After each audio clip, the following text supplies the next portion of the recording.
전능하신 하나님 아버지 은혜를 감사드립니다.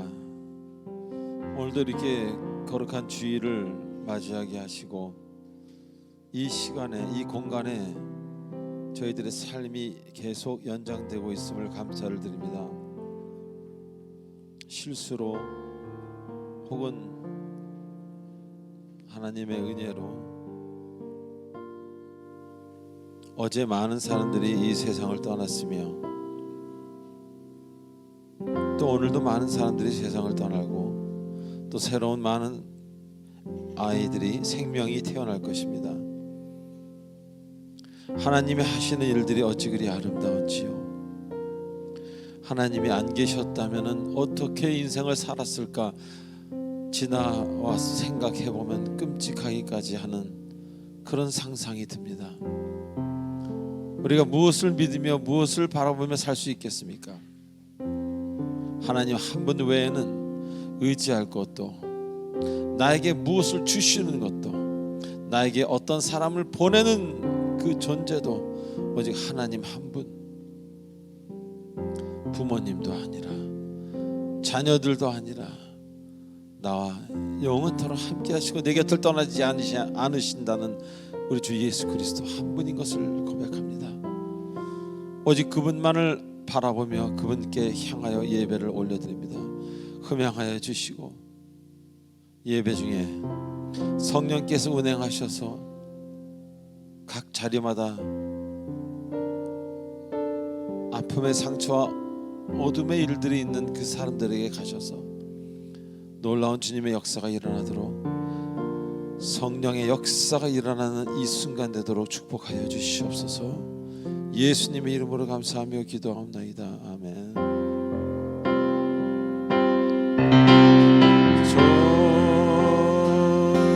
좋으신 하나님,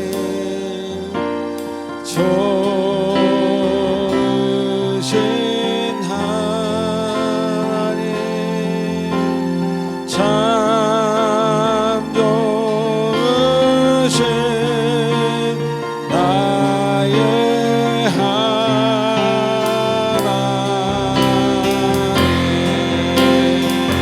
좋으신 하나님,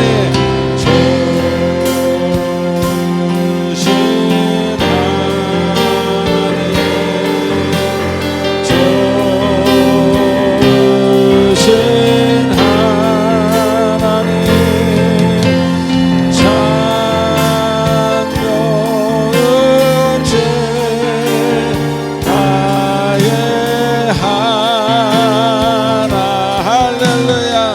나의 하나님, 할렐루야.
할렐루야. 나의 하나님, 지금 이 시간은 한 주간 있었던 아름답지 못했던 우리들의 행동과 말과 생각을 주님 앞에 내놓고 회개하는, 참회하는 참회의 시간입니다. 죄가 샘솟을 수밖에 없는 저의 죄성을, 상처의 부분을, 아픔의 부분을 만져주시길 간절히 기다립니다. 다 같이 침묵으로 기도하겠습니다.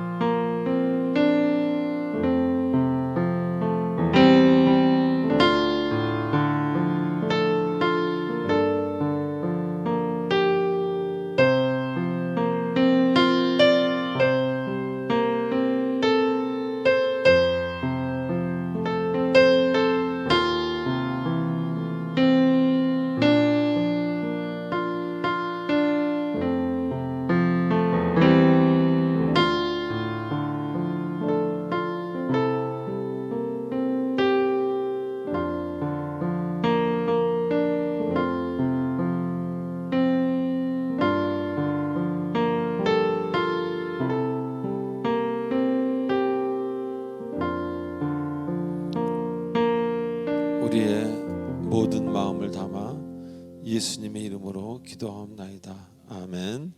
전능하사 천지를 만드신 하나님 아버지를 내가 믿사오며 그 외아들 우리 주 예수 그리스도를 믿사오니 이는 성령으로 잉태하사 동정녀 마리아에게 나시고 본디오 빌라도에게 고난을 받으사 십자가에 못 박혀 죽으시고 장사한 지 사흘 만에 죽은 자 가운데서 다시 살아나시며 하늘에 오르사 전능하신 하나님 우편한 데 계시다가 저희로서 산자와 죽은 자를 심판하러 오시리라.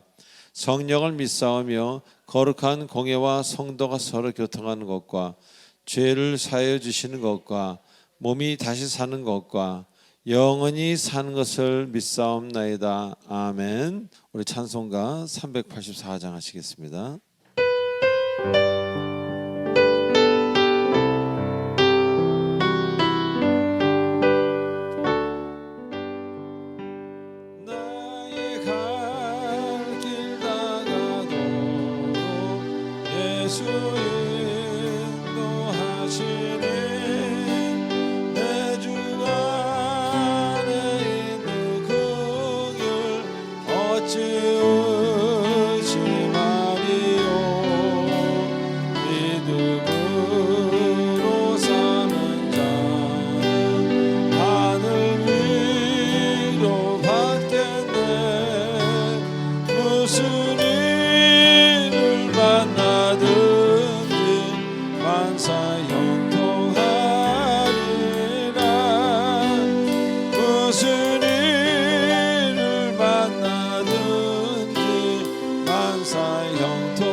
마이크 조금만 크게 해주세요. 예수 인도하시니 어려운 당한 때도 독하는 좋습니다. 내주시네 믿음을 믿고 단하고 영원 매우 가라나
다 같이 눈을 감고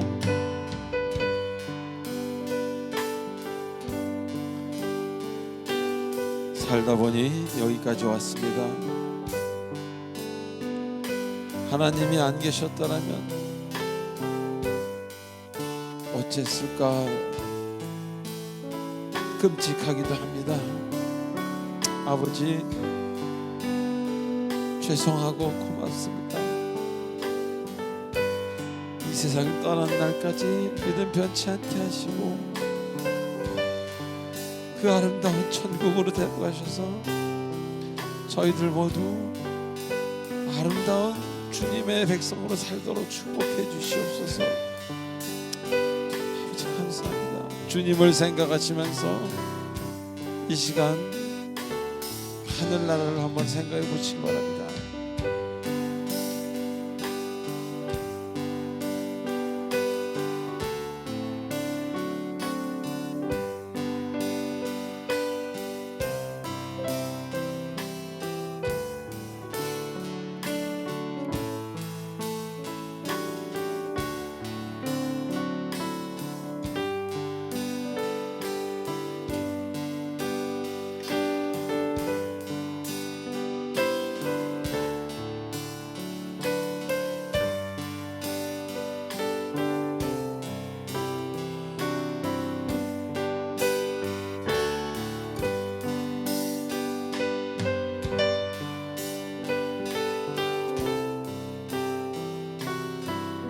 우리 다 같이 1절 하시겠습니다.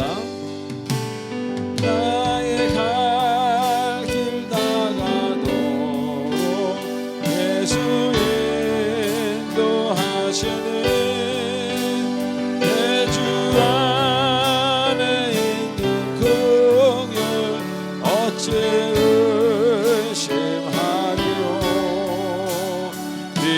믿음으로 사는 자는 하늘 위로 받겠네. 무슨 일을 만나든지 만사 형통하리라. 무슨 일을 만나든지 만사 형통하리라.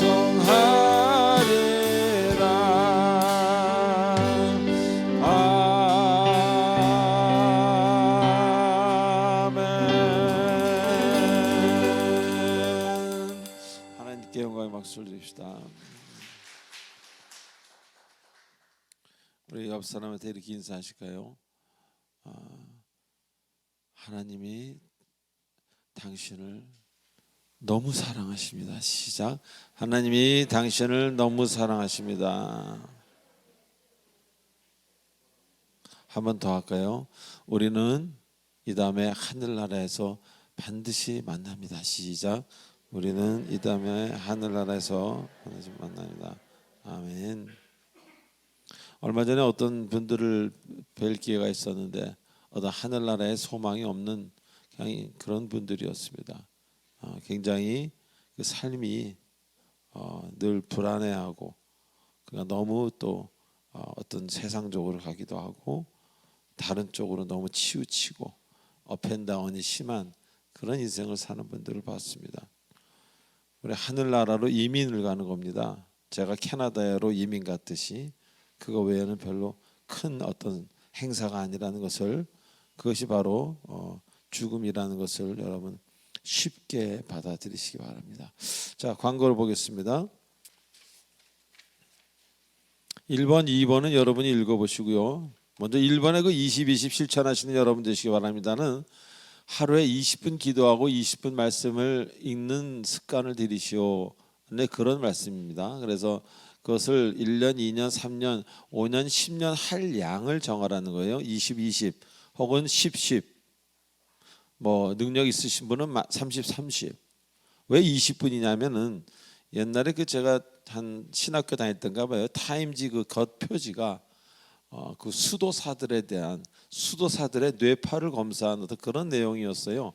그래서 제가 그걸 보니까 수도사들에게 이렇게 뇌파를 붙여놓고 기도를 시켰답니다. 그랬더니 20분, 한 7, 8분부터 전혀 알 수 없는 희한한 어떤 그런 뭐 물질이 나오면서 그들이 극도의 평강으로 빠지더라. 그러면서 그 하버드 의대 그 교수는 뭐라고 썼냐면은 하나님이 살아계신 게 아니고 바로 이렇게 인간의 어떤 그런 몸속의 호르몬에 의해서 그 어떤 영적 충만함 같은 걸 느끼는 것 같다. 뭐 이런 식으로 썼어요. 그걸 썼는데 저는 그걸 보면서 20분을 기도하면은 하나님을 만날 수 있구나. 저는 오히려 그렇게 받아들였어요. 그래서 그때가 99년도인가 했는데 그때부터 어딜 가든지 간에 20, 20입니다. 제가 뭐 미국에 가서 집회를 하든 유럽에 가서 집회를 하든 아프리카에 가서 집회를 하든 집회에서 늘 하는 말이 20분, 20분 기도하는 말. 그건 하버드 의대에서 밝혀진 얘기니까. 자,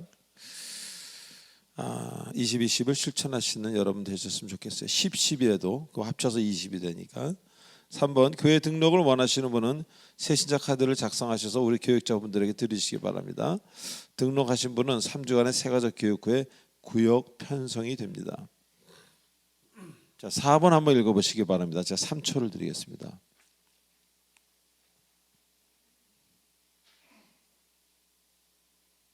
자, 계속해서 5번 읽어보세요. 역시 3초를 드리겠습니다.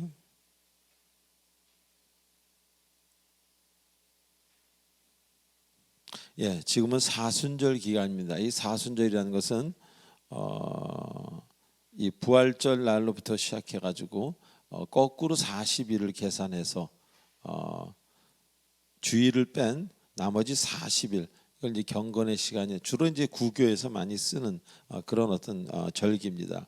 그러나 이제 우리 그 개신교에서도 많이 쓰고 있습니다. 그래서 여러분들에게 이 사순절 기간 동안은 조금 더 인내하고 경건의 삶을 살도록 노력하자, 이제 그런 의미에서 제가 올렸습니다. 그리고 이거와 함께 제가 말씀드리는 것은 이제 정부에서도 방역 지침이 많이 완화되고 뭐 2주 뒤면 완전히 해제한다는 말도 있는데 여러분들 이제는 온라인 예배는 사실 그거는 전시에 드리는 예배입니다. 저번에 그 전시와도 같았던 우리 그 코로나가 있었죠.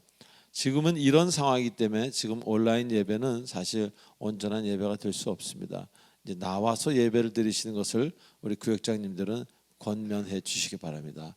주님 앞에 나와서 예배를 드리시는 것을 권고합니다. 자, 6번 한번 읽어보시기 바랍니다. 제가 3초를 드리겠습니다. 이어서 계속해서 7번 읽어보시기 바랍니다.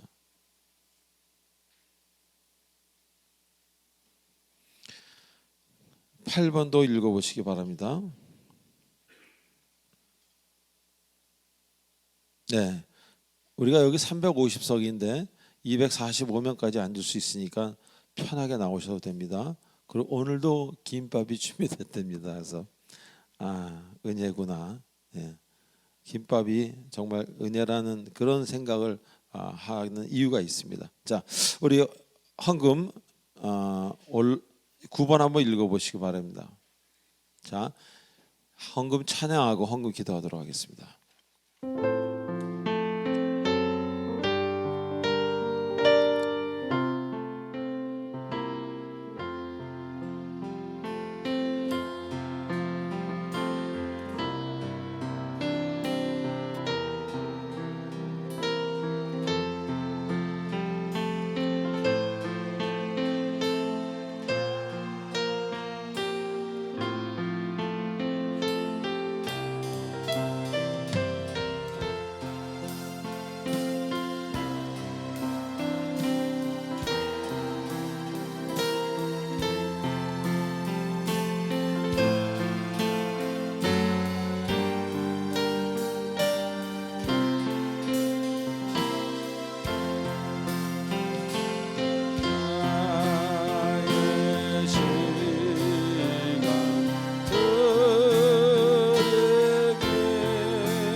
하나님 아버지 은혜를 감사드립니다. 하나님께서 명령하신 대로 예배의 한 순서인 이 헌금 시간에 하나님에게 물질의 일부를 예물로 바꿔서 올려드립니다. 하나님 드린 손길을 기억하시고 물질을 바르게 쓰는 자에게는, 물질을 성경적으로 쓰는 자에게는 물질의 은혜를 주시고 그 은혜와 더불어 그 삶이 평강하고 삶이 충만하도록 하나님 인도하여 주시옵소서. 믿음이 없어서 드리지 못한 손길이나 너무 가난해서 드리지 못한 손길 또한 기억해 주시고 그들에게도 하나님 채워주시고 내가 너와 함께하노라라고 말씀해 주시옵소서. 예수님의 이름으로 감사하며 기도합나이다. 아멘.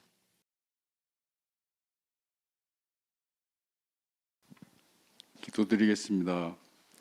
하나님 아버지, 오늘도 이처럼 아름다운 성전에서 예배드리게 됨을 진심으로 감사드립니다. 부족하고 죄 많은 저희들을 용서해 주시고 안아주시는 주님의 한량없는 은혜에 깊은 감사를 드립니다. 지금처럼 모든 사람들이 어려움을 겪고 있는 이때에도 저희들을 사랑으로 품으시고 위로해 주시는 주님, 어떠한 시련이 닥쳐와도 주님의 손을 꼭 잡고 놓지 않도록 저희를 항상 지켜주시옵고 보호해 주시옵소서. 지금은 사순절 기간입니다. 다음 주부터는 고난주간과 부활주일입니다. 우리의 모든 죄를 대속하시려고 고난당하시고 마침내 죽음에서 부활하신 예수님의 참 뜻을 깊이 새기는 경건한 한 주가 되기를 기도합니다. 주님 감사합니다. 주님의 뜻대로 살기를 원하오니 저희 마음속에 행동 속에 늘 함께해 주시옵기를 간절히 기도합니다. 저희를 선한 길로 인도하시는 담임 목사님 더욱 강건케 지켜주시옵고 애쓰시는 교역자들 여러모로 수고하시는 손길도 주님 지켜주시옵소서. 아프고 힘들어하는 교우들도 위로해 주시옵고 예배에 참석치 못한 성도들에게도 같은 은혜 내려 주시옵소서. 이 모든 말씀 우리의 죄를 대속하신 거룩한 예수님 이름으로 기도드립니다. 아멘.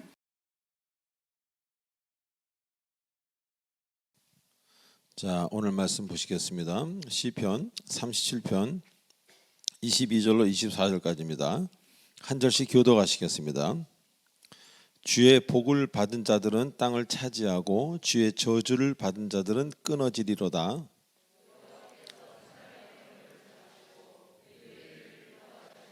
다 같이요.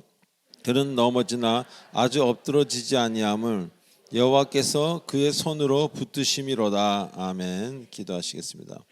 전능하신 하나님 아버지 은혜를 감사드립니다. 오늘도 주님 안에서 말씀을 가지고 단위에 섭니다. 이 말씀이 육신이 되어 우리의 마음에 영에 하나님의 은혜의 사랑으로 채워지게 하시고 깨달음이 있게 하시고 충만케 하시고 평강케 축복하여 주시옵소서. 아버지의 말씀을 들을 때마다 아버지를 생각하며 예수 그리스도가 오심을 다시 한번 생각하는 이 귀한 시간 되도록 인도하여 주시옵소서. 아버지, 주 없이는 살 수 없는 사람들이 되어감에 감사를 드리며 예수님의 이름으로 기도합나이다. 아멘.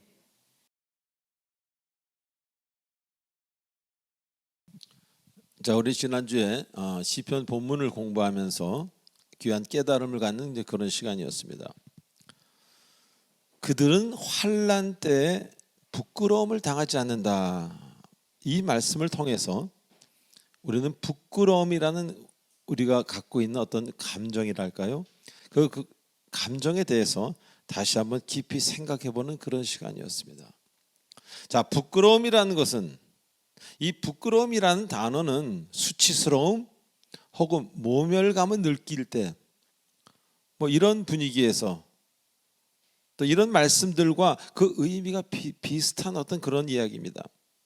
그러면서 그 수치와 모멸감을 느끼는 그 상태, 그 부끄러움이라는 것은 우리들의 행동에 적지 않은 영향을 주는 인간 속의 마음의 어떤 표현, 뭐 그런 거라는 그런 이야기를 알게 되었습니다. 또한 많은 부정적인 어떤 그런 감정이 있습니다. 우리들에게는 뭐 우울함이라든가 답답함이라든가 뭐 분노라든가 뭐 이런 우리들의 어떤 많은 부정적인 감정들의 뿌리가 되기도 한다는 겁니다. 이것이 무엇이 부끄러움이에요.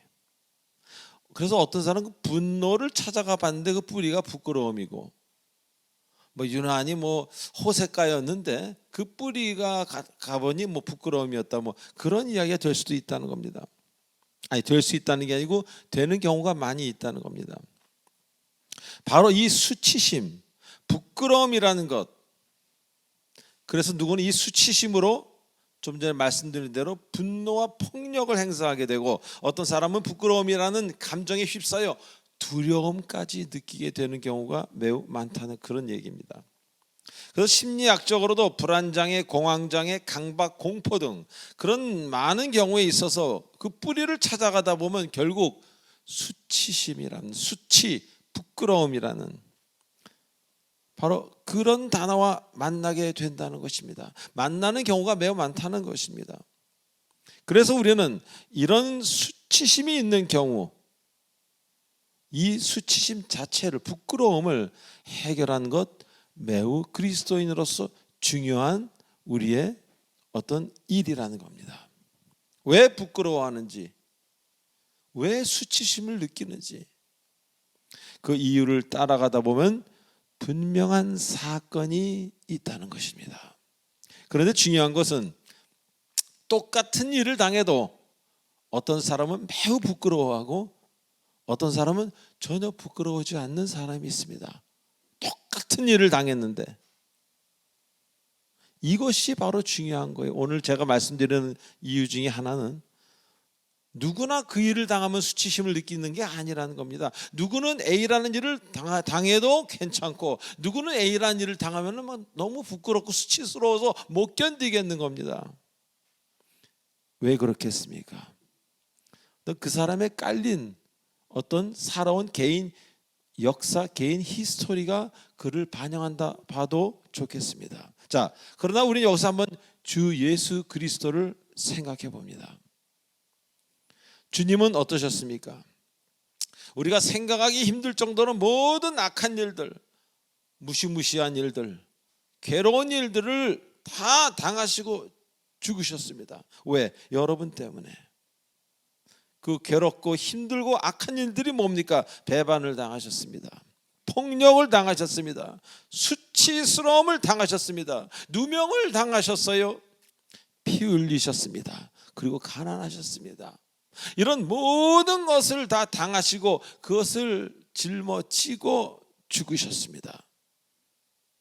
그래서 이 사실을, 그분이 나 때문에 그렇게 죽으셨다는 그 사실을 믿는 자는 이제 수치스러움의 기준이 바뀌게 된다는 것입니다. 왜? 세상의 수치를 주님께서 다 가지고 가셨기 때문입니다. 그래서 세상이 부끄러워하는 것을 이제 그리스도인들은, 온전히 주를 만난 사람은 그런 것은 부끄러워하지 않습니다. 주를 바라보며 아픔에서 회복되었기 때문입니다. 우리 예전에는 뭐 좀 주머니가 없고 허름한 옷을 입는 것을 부끄러워하지 않았습니까? 초등학교 때, 중학교 때까지만 해도. 그러나 여러분이 온전한 그리스도인이 된 이후에는 그런 것은 부끄러운 게 아닙니다. 부끄러운 건 우리의 어떤 행동이나 말이나 이런 것이 부끄러운 것이지. 자, 그래서 이 사실을 믿는 자는 그런 기준이 완전히 바뀌고, 그래서 이제는 무엇을 부끄러워하냐? 믿음이 없음을 부끄러워하게 된다는 그런 이야기입니다. 믿음이 없음을 부끄러워하는 세상 사람들은 없습니다. 그러나 여러분이 주님을 깊이 만났다면 나에게 종종 믿음이 없다는 것을 느끼실 겁니다. 그래서 세상 쪽으로 착 딸려 들어가고 그런 것을 부끄러워하게 된다는 겁니다.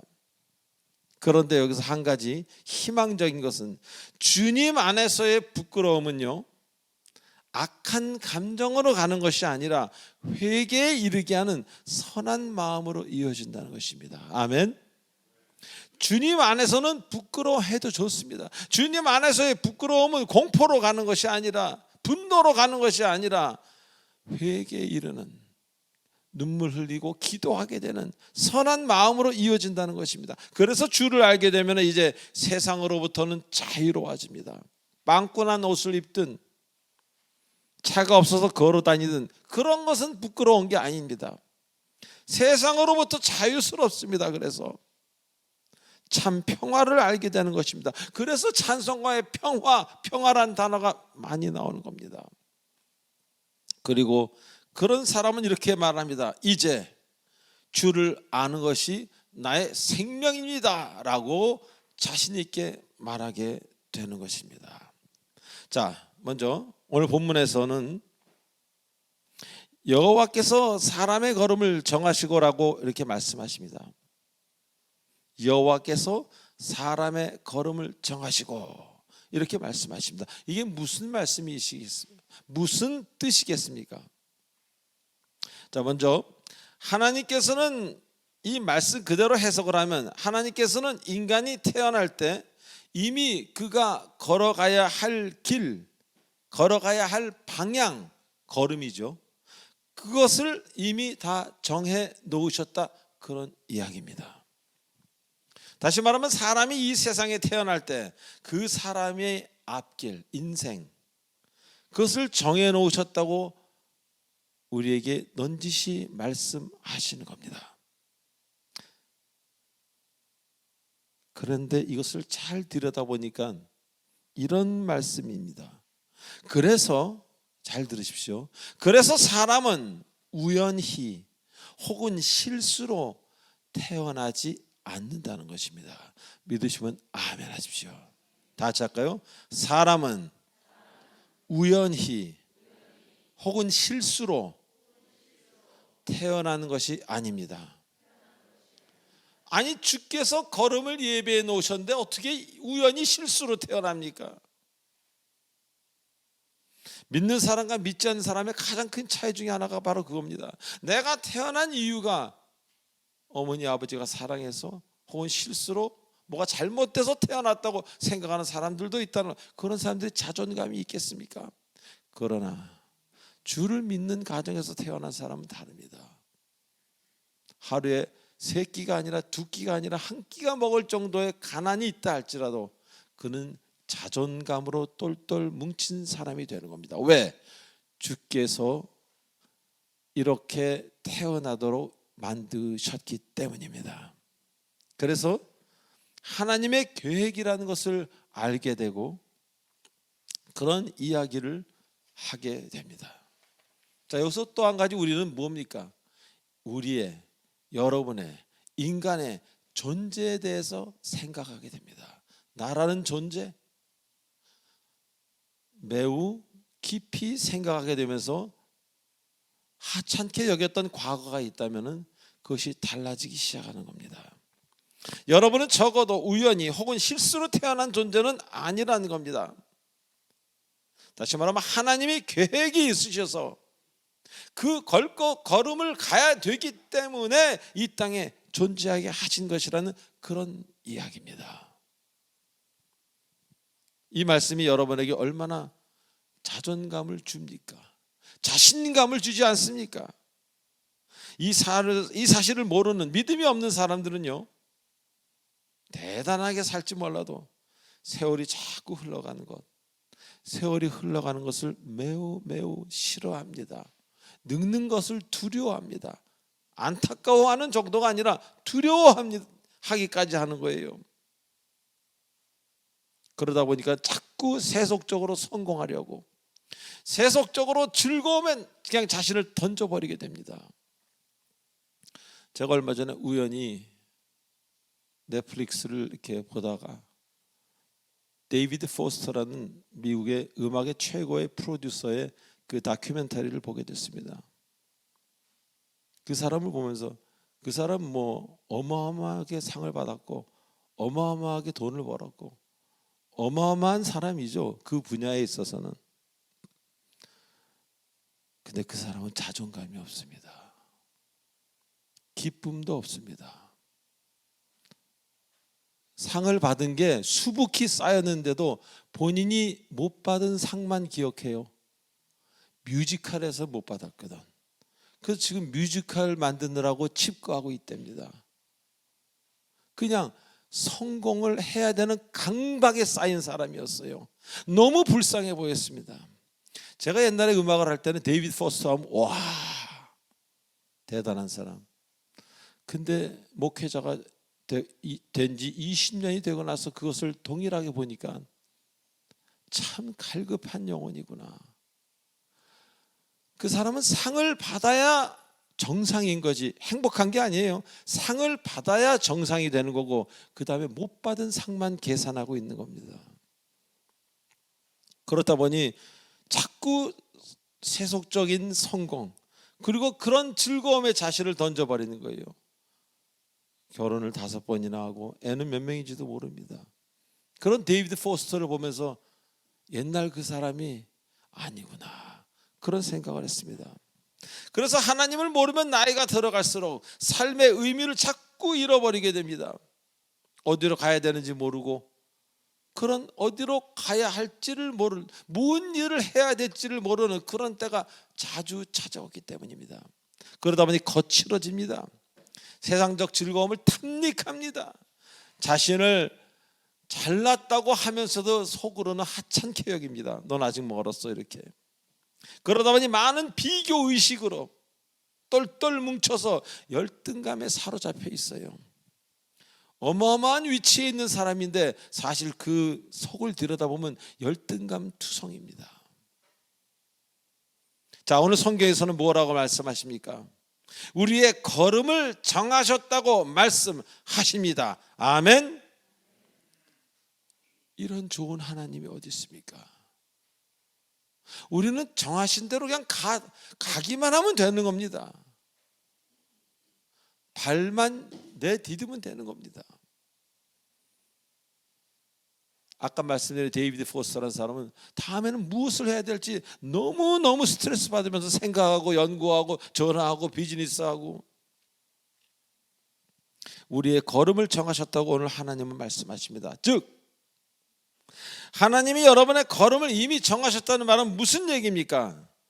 하나님이 여러분에 대한 계획이 있다 그런 이야기입니다. 그냥 하나님이 여러분과는 전혀 관계없이 억지로 미리 길을 다 만들어놨다 이거 아닙니다. 그건 예정론을 잘못 해석한 겁니다.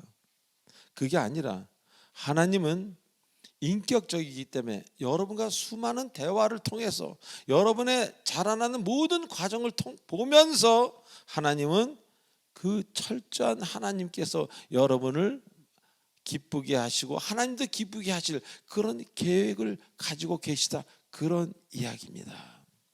그리고 그 계획은 다른 사람들과 동일하지 않은 하나 더 추가가 아닌 각자의 길이라는 것을 이야기하고 있는 겁니다. 저기 저런 사람이 있는데 한 사람 더가 아니라 누구도 같을 수 없는 여러분만의 길, 여러분만의 삶을 말씀하시는 겁니다. 저는 많은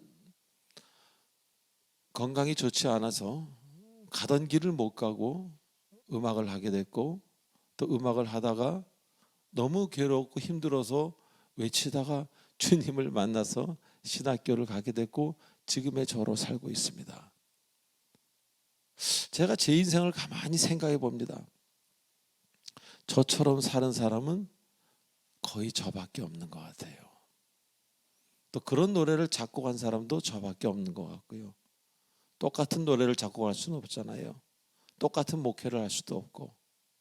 제가 이 나이에 와서 목회에 대해서 정의를 내린 걸 얼마 전에 카톡에 올렸습니다. 많은 사람과 함께하는 목회가 내가 해야 될 게 아니구나. 내가 해야 될 것은 한 사람이라도 온전하게 맹물이 포도주가 되는 것 같은 그런 사람을 될 수 있도록 같이 기도하고 노력하는 그것이 바로 나의 사명이구나 하는 것을 최근에 아주 크게 많이 느낍니다. 자, 주님은 여러분만의 길을 가기를 원하십니다. 아, 저 길 가니까 좋았어. 저 사람 참 보기 좋은데 그럼 저 사람 하나 더 만들어. 이게 아니라는 겁니다. 여러분을 주님은 너무 사랑하시기 때문에 여러분만이 할 수 있는, 여러분만이 가야 되는 그 길을 허락하셨다는 겁니다. 제가 만약 아프지 않았다면 뭐 고등학교나 대학교에서 학생들을 가르치는 일을 하고 있을 것입니다. 우리 선친과 비슷하게 하나 더가 되겠죠. 그러나 그 집안에서 전혀 하나 더가 아닌 뭔가가 태어나고 시작되고 지금까지 온 것입니다. 앞으로 또 모르죠. 제가 이 세상 끝날 때까지 어떻게 또 갈지. 그래서 우리는 소망의 하나님이라고 부르는 겁니다. 나이가 몇 살인 것이 중요한 게 아니라 소망이 있는 사람은 내일이 늘 궁금하고 기도하게 되는 것입니다.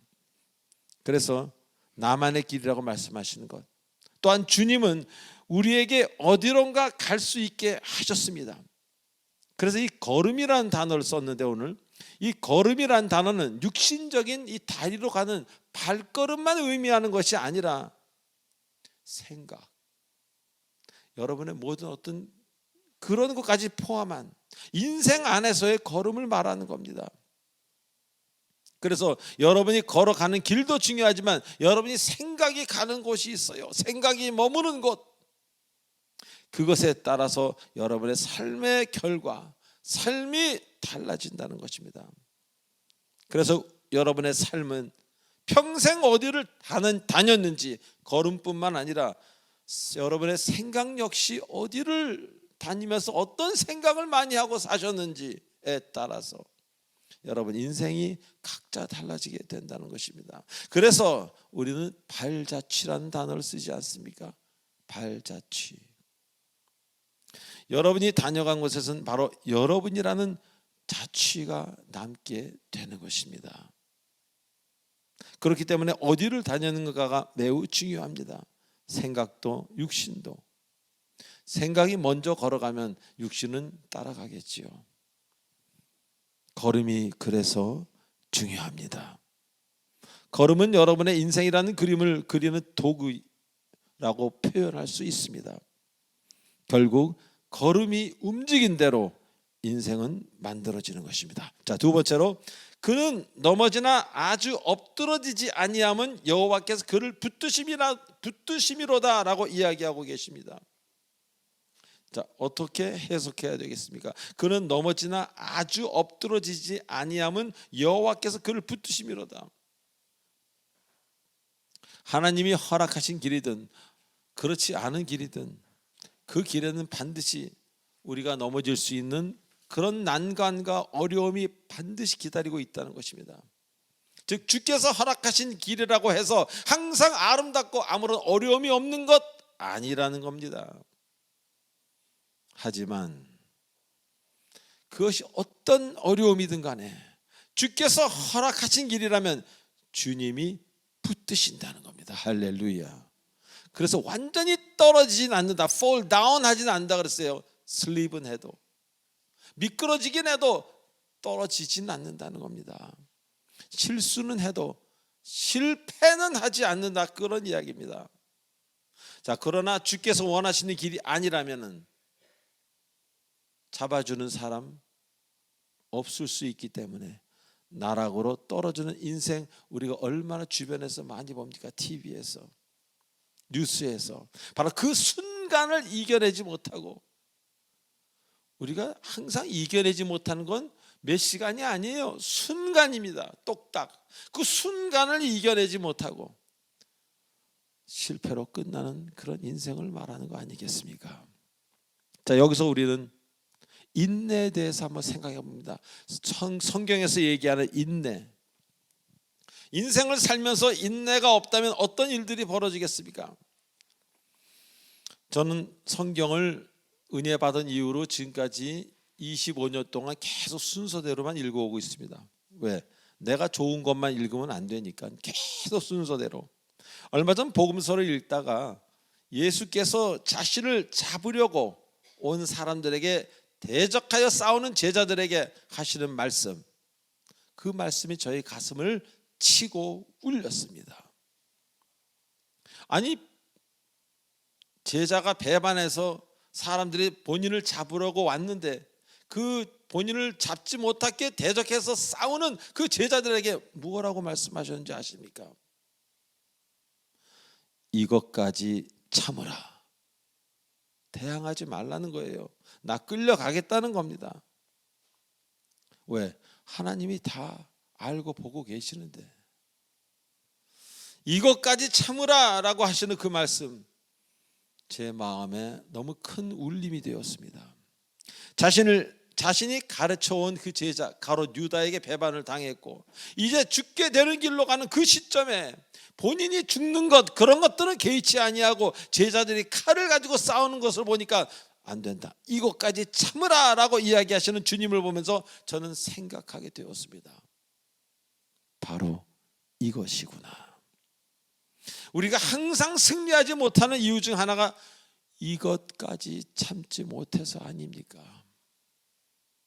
기다리다 참다 결국은 못 참는 거 아닙니까? 또 어떤 분들은 그래요. 다른 것은 다 참겠는데 이것만은 못 참겠다라고 이야기하는 경우가 우리 많이 듣지 않았습니까?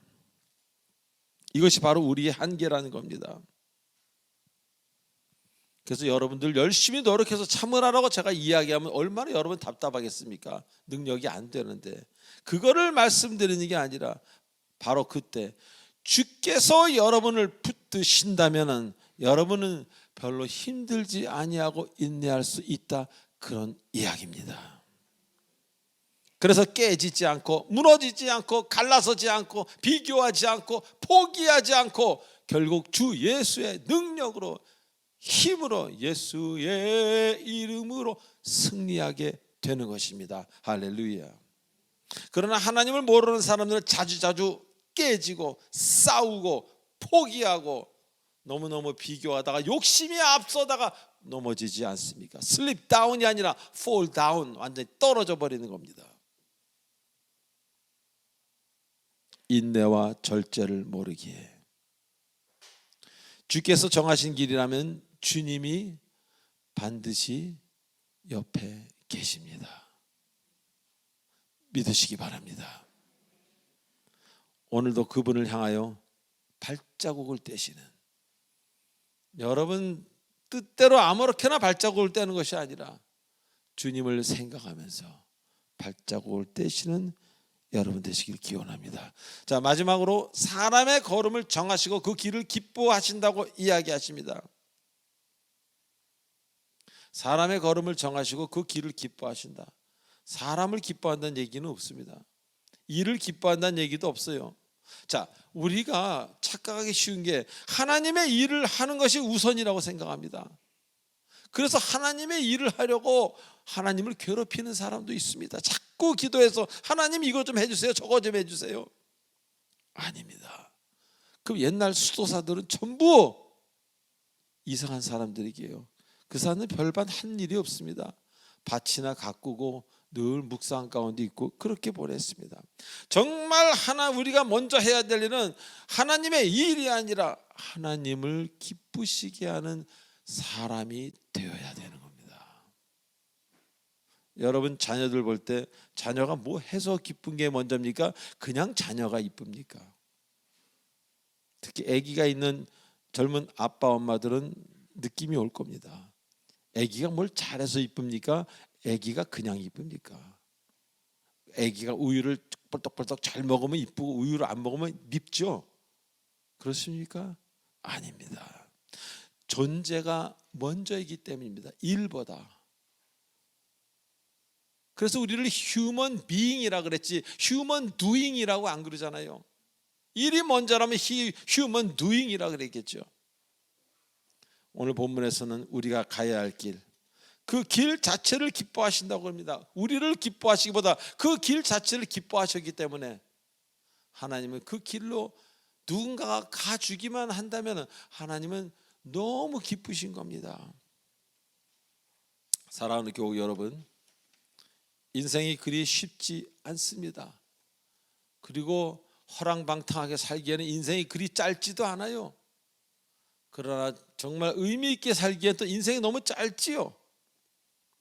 이제라도 주님과 함께하는, 또 주님께 여러분을 드리는, 인생 모든 것을 드릴 수 있는 진정한 담대한 여호수아와 갈렙 같은 그런 하나님의 사람이 되시길 바랍니다.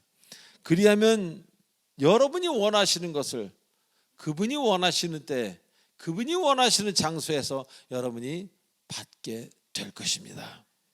이제 모두 주님 허락하신 아름다운 길을 가기로 결정하십시오. 이제라도. 그래서 여러분 주변에 있는 많은 사람들이 저 사람은 비록 바지가 빵꾸 났을지라도 저 사람은 하나님의 사람이다, 그런 칭호를 받는, 그래서 주변을 기쁘게 하고 여러분도 기쁨이 넘치는 이 인생 사시길, 그리고 많은 사람들에게 위로와 사랑과 은혜를 전하는 그런 인생을 사시길 주 예수 그리스도의 이름으로 축원드립니다. 기도하시겠습니다. 전능하신 하나님 아버지, 은혜를 감사드립니다. 오늘도 주님의 말씀을 들으면서 많이 생각합니다. 아버지, 저희들을 인도하시고 저희들을 향하여 주님의 뜻을 이루어 주시옵소서. 우리가 실수하더라도 버리지 마시고 우리를 담대하게 하셔서 주님 사용하여 주시옵소서. 감사합니다. 예수님의 이름으로 감사하며 기도하옵나이다. 아멘. 자, 축복의 통로 시간입니다. 지금 이 시간은 우리 교회에 등록한 사람이 아니라 이 건물에 처음 나오신 분이 일어나는 시간입니다. 이 건물에 처음 나오신 분, 당신은 하나님의 언약 안에 있는 축복의 통로, 당신을 통하여서 열방이 주께 돌아오게 되리. 당신은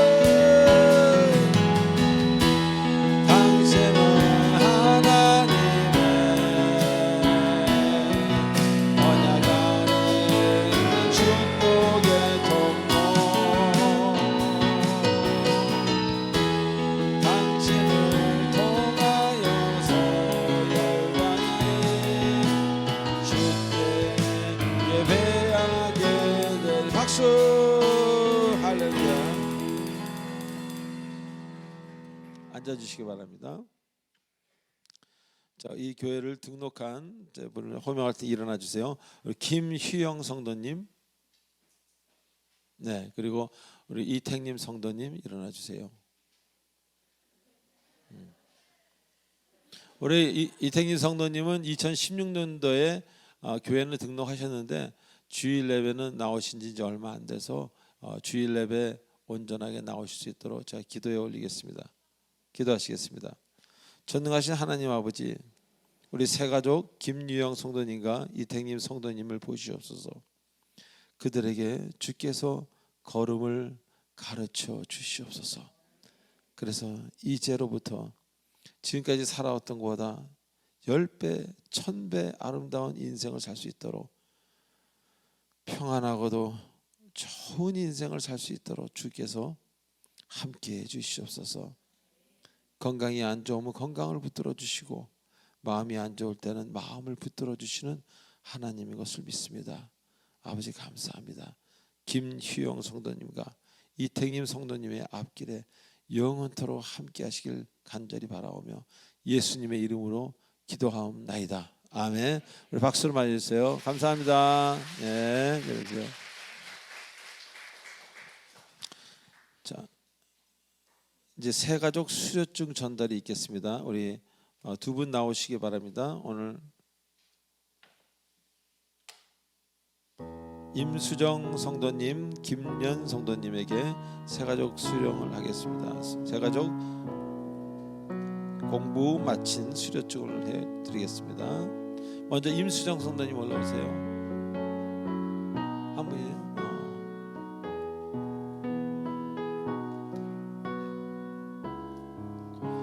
수료증 이름 임수정. 위 사람은 본 교회에서 실시하는 새가족 교육 3주간의 과정을 잘 마치었기에 본 수료증을 수여합니다. 2022년 4월 3일 사랑예비 공동체 교회 담임 목사 조하문. 여러분 박수 한번 주시기 바랍니다. 네, 감사합니다. 박수 주시기 바랍니다. 감사합니다. 자, 이제 마지막 찬송 1절로 4절하고 축도로 마치겠습니다.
영광 빛난 곳, 저 영광 빛난 곳을 주 허락했으니 그 허락하신 곳을 늘 사모합니다.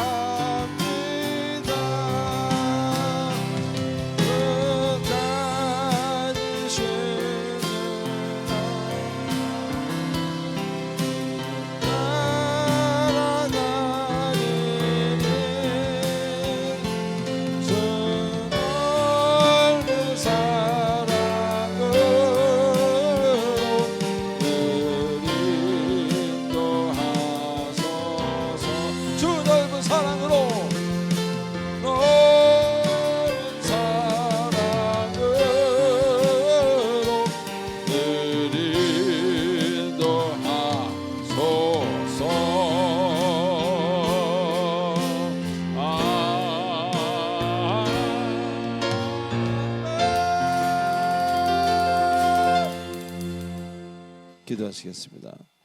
전능하신 하나님 아버지, 지금 우리 주 예수 그리스도의 은혜와 원하신 하나님의 사랑과 성령님의 감화감동 교통 인도 치료 충만하심이 오늘 이 자리에 나온 주님의 사랑하는 권속들 머리 위에, 특별히 사랑예비 공동체 성도님들 머리 위에, 이제 이 교회 새 가족이 되기로 작정한 우리 김유형 그리고 이택님 성도님 머리 위에 성령께서 영원토록 함께 하시길 간절히 축원하옵나이다.